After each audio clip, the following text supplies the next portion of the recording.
Bonjour et bienvenue dans J'aime l'écho, l'émission qui donne la parole au chef d'entreprise Laurent Roudil. Bonjour. Bonjour. Vous êtes le directeur général d'Econocom. Vous êtes une entreprise spécialisée en Europe, 17 pays, 10 000 collaborateurs dans la transformation numérique des entreprises. Ah, vous allez me dire encore la transformation numérique. Non, vous êtes vraiment pas comme les autres. Vous avez une philosophie. Alors oui, vous faites de la transformation digitale de bout en bout. Alors, on va dire, on connaît. Mais vous êtes sur une idée beaucoup plus fondamentale. C'est-à-dire que vous avez une offre auprès de vos clients qui est de vendre du matériel ou de louer du matériel, mais il y a cette idée que aujourd'hui, c'est plus la peine d'acheter un produit, et il vaut beaucoup mieux en payer l'usage.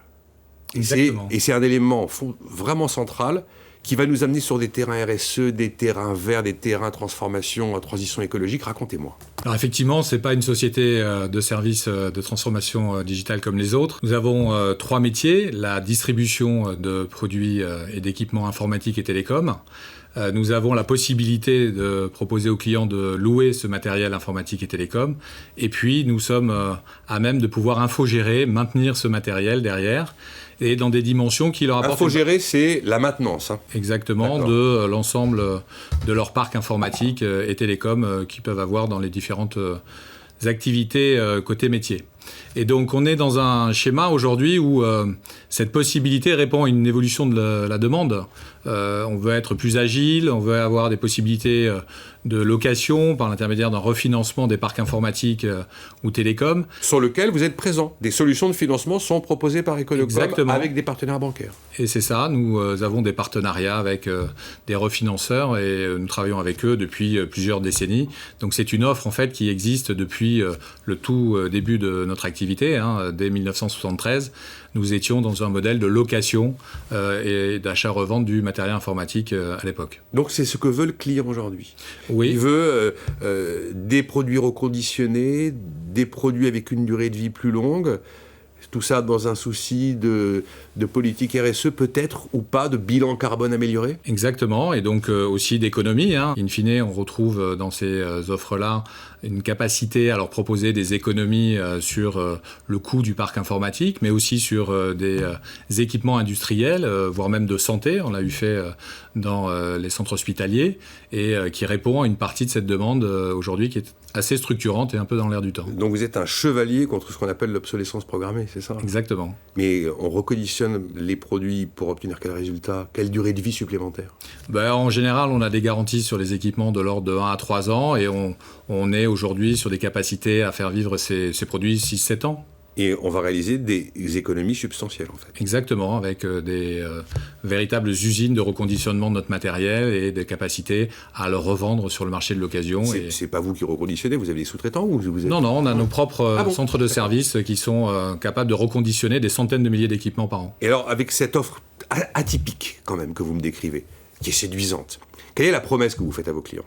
Ton bilan carbone sera meilleur, tu vas économiser de l'énergie, économiser de l'argent, c'est ça, je suis à peu près dans le vrai. Oui, tout à fait, et c'est une capacité aussi à répondre à des enjeux à la fois de leurs équipes informatiques, mais aussi de leurs équipes métiers, parce qu'on est dans une capacité d'accompagnement de bout en bout. Transformer les entreprises d'un point de vue digital, c'est évidemment des services, mais comme on le disait, c'est des équipements avec la possibilité de le louer plutôt que de l'acheter directement. Donc au-delà de cet aspect équipement que vous venez de me décrire, c'est l'honneur d'Econocom, vous avez quand même toute la partie service qui va avec pour mener cette transformation digitale. C'est pas le tout de mettre du reconditionné qui dure 8 ans de plus ou 7 ans de plus, mais c'est quand même de la réussir, cette transformation digitale. Exactement. Et on a beaucoup de clients aujourd'hui qui ont en plus des enjeux au niveau international pour faire en sorte, avec la mise en place entre autres du télétravail qui s'est accéléré suite à la pandémie. C'était ma question suivante, mais allez-y.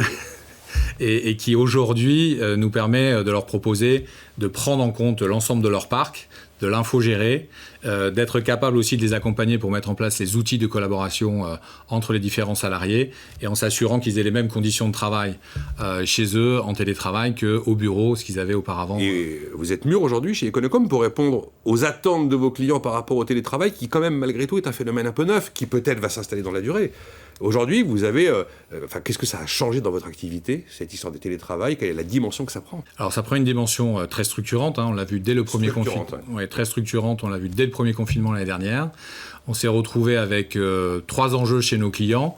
Déjà, une capacité avec une forte réactivité à pouvoir transposer leurs conditions de travail chez eux, et une capacité à collaborer de la même manière que ce qu'ils pouvaient avoir historiquement en étant au bureau. La deuxième chose, ça a été de sécuriser aussi l'ensemble de ces actifs informatiques qui se sont déplacés dans des environnements différents de ce qu'on avait l'habitude de gérer. Vous le faites, ça ? Et on fait aussi de la gestion de sécurité pour l'ensemble de la mise en place de l'infogérance et des équipements qu'on installe.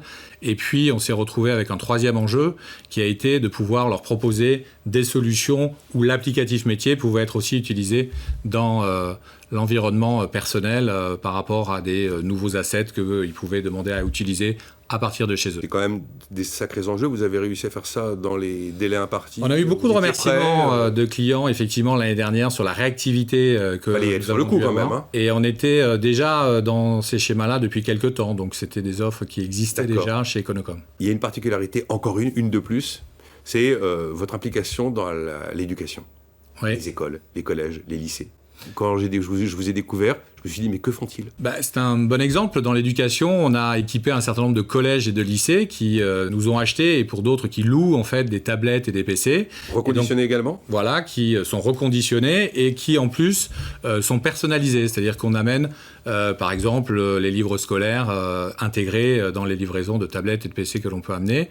Et puis derrière, on fait toute l'infogérance, la maintenance associée de ces équipements. La demande a été forte. Oui. Les écoles et les lycées étaient demandeurs. Ça s'est beaucoup accéléré depuis un an et demi. Comment ils ont trouvé cette société pas comme les autres ?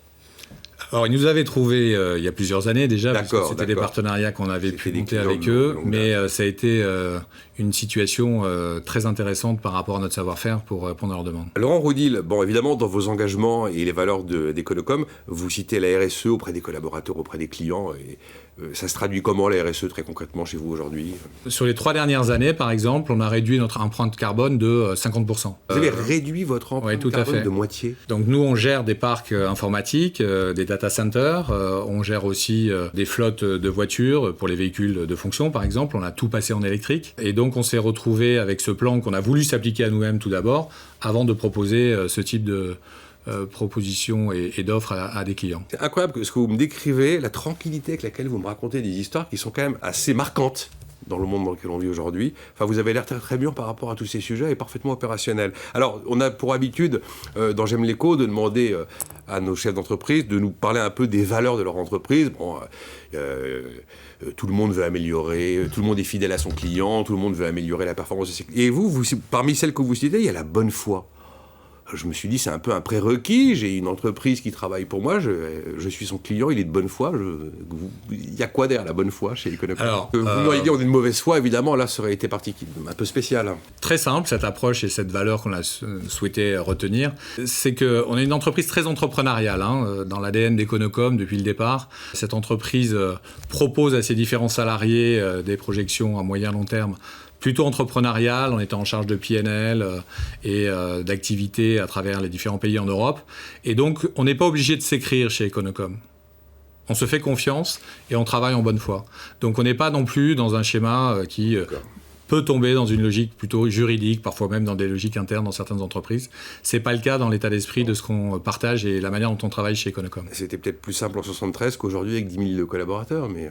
C'est vrai, mais on a gardé cette valeur et qui est très bien partagée par les salariés. Le spécialiste de la transmission, de la transformation digitale, pas comme les autres. Merci Laurent Roudil d'avoir été avec nous, le directeur général d'Econocom. Merci.